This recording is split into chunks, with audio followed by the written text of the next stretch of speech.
Hello and welcome back to my channel. Bonsoir et bienvenue sur ma chaîne. My name is Muriel and this evening I will be doing the Anti-TBR book tag.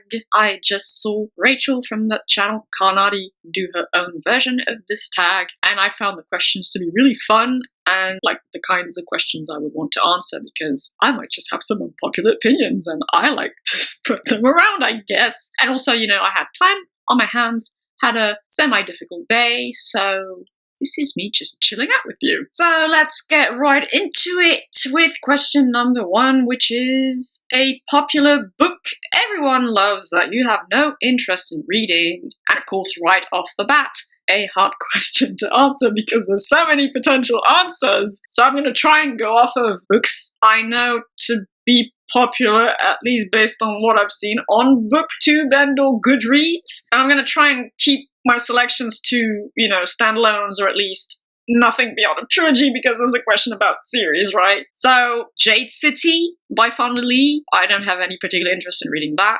The Invisible Life of Addie LaRue. I know that was somewhat popular. Not particularly interested in reading that. The Martian by Andy Weir. I don't think I'll be picking that up. I saw the movie, and I'm sure that the book is better than the movie, but I highly enjoyed the movie, and that sufficed for me. I mean, it really goes back to just a lot of authors which don't interest me in general, but there's a question about authors, so I'll reserve those mentions for that question. Question number 2, a classic book or author you don't have an interest in reading.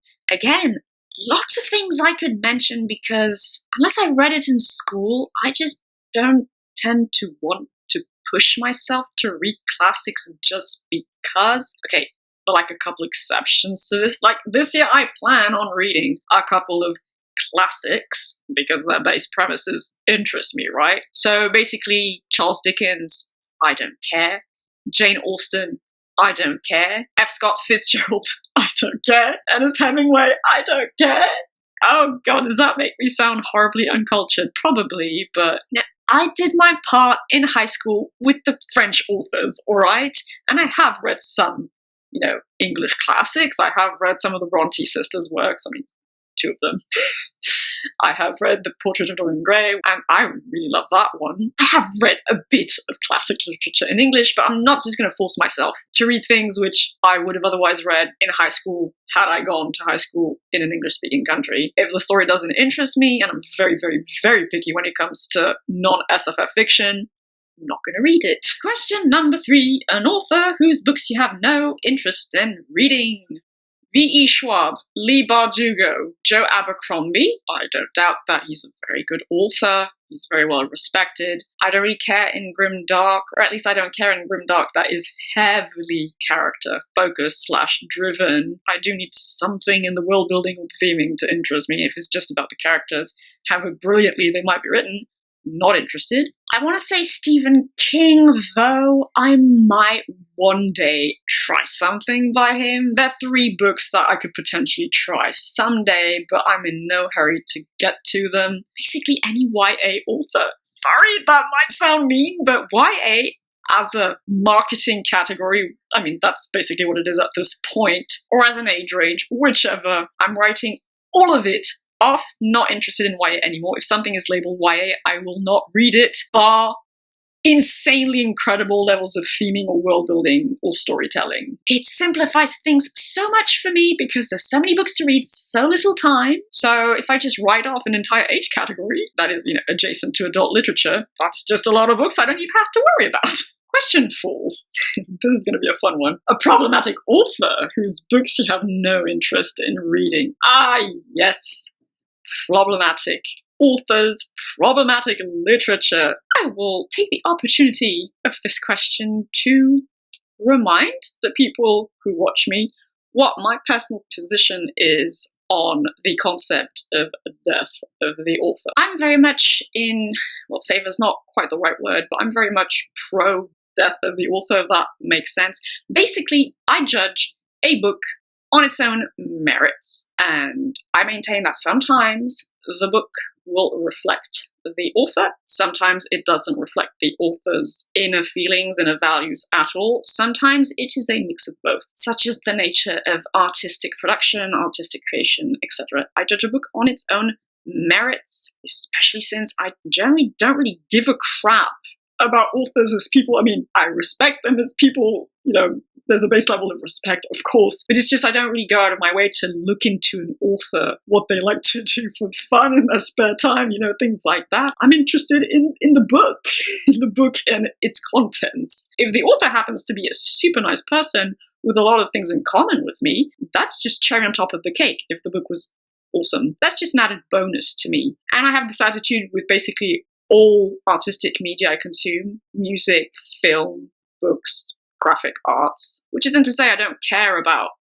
the people who produce art, because, obviously there's always a relationship between the artist and society and what one reflects towards the other, etc., etc. Not going to get into a lengthy discussion about that, but I mean, in general, I just don't really care. I care about the artistic production, and I judge it on its own merits, especially when the producer of said artistic creation is dead, rotten in the ground, or incinerated, whatever. It doesn't matter because there is no financial contribution, so who the F cares? In a way, I mean, that's my attitude. In the case, for example, of The Mists of Avalon, it is one of my favorite novels of all time and shall always remain so, even though its author was a massive criminal piece of shit human being. Yes, that's undeniable. She was basically a rapist, a pedophile. I mean, whatever her pathology was, but she was evil. However, I contend that The Mists of Avalon is a masterpiece of SFF literature, a masterpiece of literature, period, with incredibly beautiful things and messages in it, and I don't think it reflects the author's evilness in the slightest, and so I have no issue continuing to adore it the way I do, and will continue to read it in the years to come. And since she is now dead, I think you can read her books with, a guiltless conscience, if you're right with that, of course. I respect people who feel differently, like, for example, Rachel from the channel Kanadi explained that she cannot separate a work from the artist, and fair enough, we're all different. As long as we all respect each other's positions on the matter, I don't think there's an issue. So in general, something being problematic or deemed problematic doesn't bother me that much necessarily, especially since I like to judge for myself if something is problematic, right? I don't just go off of other people's opinions. I need to, judge for myself. But so off the top of my head, I know an author who is considered problematic because, so I thought he was dead actually, but apparently he's still alive, Orson Scott Card. I've heard that he's a massive homophobe or very religiously conservative or something like that. So he wrote Ender's Game, right? I have zero interest in reading Ender's Game. I talked about authors who are dead. In the case of a living author, yeah, I mean, I do understand the ethical issues that are raised. They are legitimate to me. Like, do you contribute financially to an author? For one thing, if they're there's a difference between being a criminal and being an arsehole. If they're just an arsehole, I guess, it's kind of a case-by-case basis. It all depends on your level of tolerance, what was said, what is being promoted, valued by the person who is an asshole. Yeah, it's case-by-case basis. I can't really apply a general rule to something like that.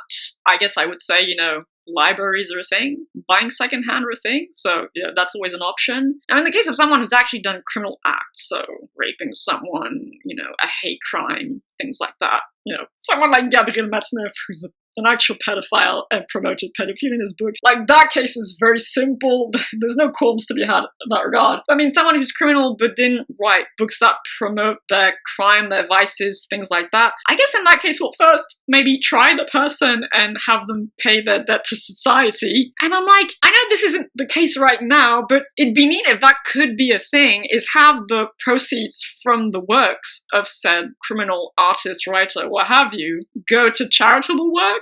I feel like that'd be such a clean and convenient solution. People could continue enjoying said piece of media which doesn't promote evil stuff, but it wouldn't, contribute financially to the person who is, I'm putting it in simplistic terms, obviously evil. But I don't think it's an actual thing, but I'm just saying, ideally, I think that could be a good solution. Question 5, an author you have read a couple of books from and have decided their books are not for you. Yeah, I read the Broken Earth trilogy, was not impressed. Oh, actually, I have 2 answers for this. So I'm going to go with N.K. Jemisin, though perhaps I might give some of her earlier works a shot because they seem to be more traditional fantasy. So maybe.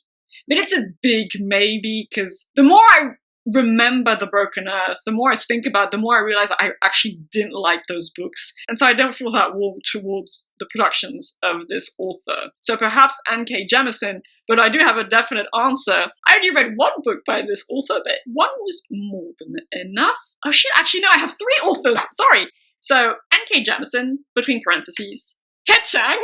Yes, that's one of my massively unpopular opinions. Did not like Stories of Your Life and Others by Ted Chiang, so I have zero interest in reading whatever else he publishes. I know, he has another short story collection called Exhalations. Will not be reading that.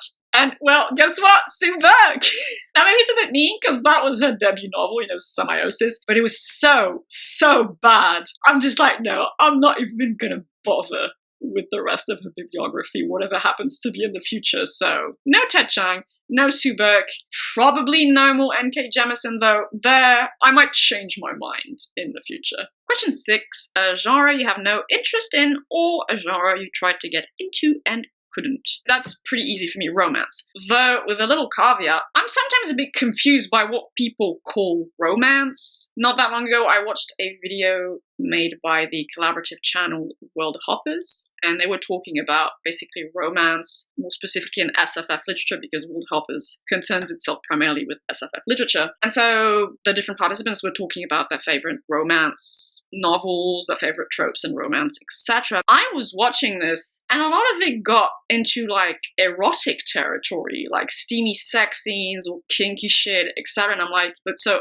are you talking about erotica? So I'm a bit confused as to, the limits between what people consider romance and what people consider erotica. Like, to me, romance is just a love story in a book, which I guess might include some sex. But the way they were talking about it sounded like some of the books they were mentioning were really heavy on the sex stuff. So at that point, I'm like, wouldn't it be more accurate to label it as erotic literature? So I don't know. I've enjoyed erotic literature. Romance as in just the story of 2 people, or I guess, is there such a thing as polyamorous romance novels?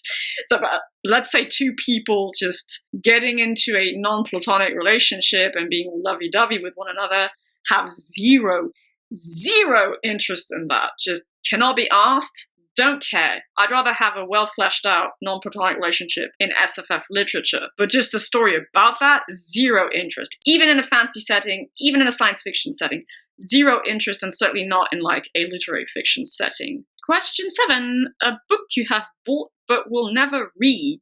I don't think I have anything that fits that question. I buy a book, I read it.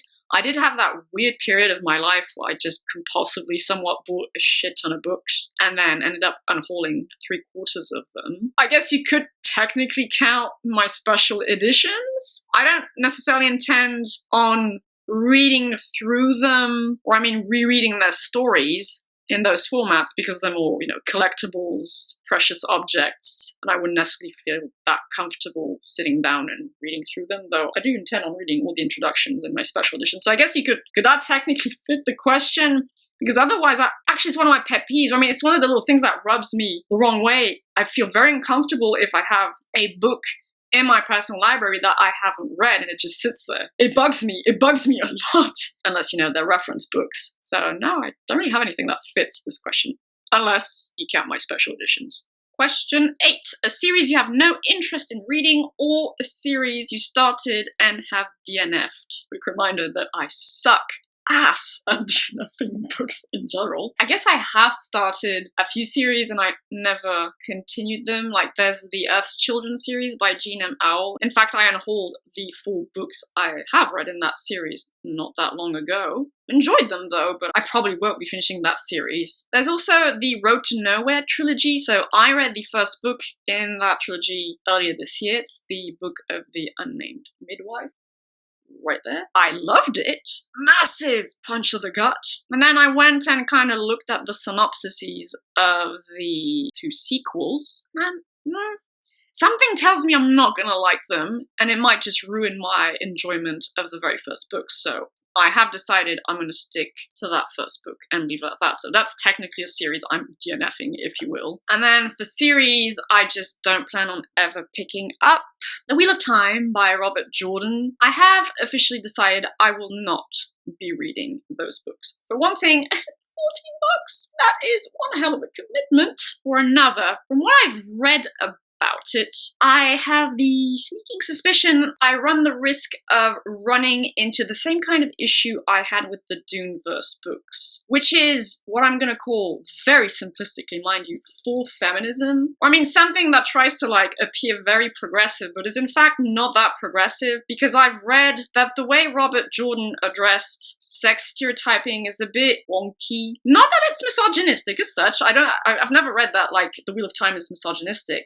but it has a very like men are from Mars, women are from Venus approach to the sexes, and that's just no, that I'm gonna have I know myself, I'm gonna have a problem with that. It's gonna bug the crap out of me. Even though I've heard there are matriarchal societies in his world building, and I'm not disputing they're interesting books, like, but no, I know for a fact that that's gonna rub me the wrong way. And again, 40 books, for fuck's sake, so no. I'll check out the TV show though.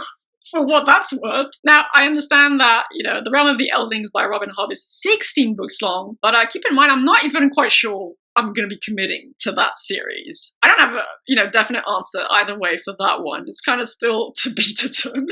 I don't have any interest in reading the Witcher books. I don't have any interest in reading the Murderbot Diaries either. I know those are YouTube and Goodreads darlings. Nothing about it sparks my interest. It's a character study of an AI, right? As far as I understand it, and the AI is pretty depressed and has issues with mental illness, which at first glance might interest me, but I'm like, no, and I'm not a primarily character-driven reader, so that's gonna break it for me, right? So no, the Murderbot Diaries, I have zero interest in picking up those novellas. I'm not particularly interested in picking up the Dresden Files either, or the Locke Lamora series, The Gentleman Bastards, that's what it's called. Malzahn, again, like with The Realm of the Elderlings, I'm on the fence about that one. I've heard that the writing style, the way the author deals with character, is very hit or miss for people, so I don't know. I mean, the massive epic world building does pique my interest, but I don't know. That's also just another massive commitment,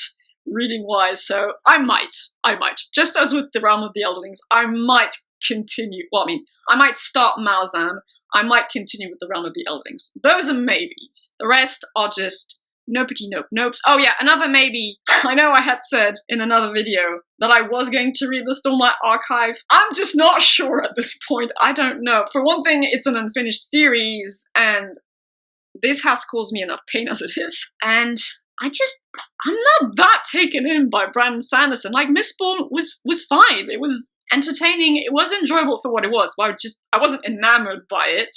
Some people say that if you weren't that taken in by Mistborn, there's a good chance you'll enjoy the Stormlight Archive a lot more. The world building is a lot richer, etc. I don't know, I just don't vibe that much with Brandon Sanderson's writing style and way of writing stories, I guess. I don't know. So yeah, the Stormlight Archive at this point is a maybe, a fat maybe, and probably not this year in any case. And question 9, a new release you have no interest in reading. I don't know, because I'm not that well aware of like new releases. I mean, I've mentioned a lot of books which are fairly recent, publication-wise, but like a book that's come out this year that I have zero interest in reading, I don't really know. Like something that isn't part of an ongoing series, for example.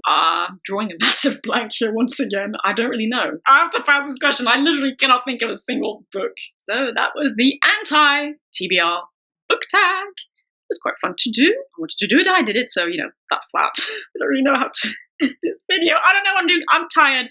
It's fine. I hope you all have a lovely day, evening, or whichever time of day you prefer. Take good care of yourselves, and I shall see you all relatively soon in the next video.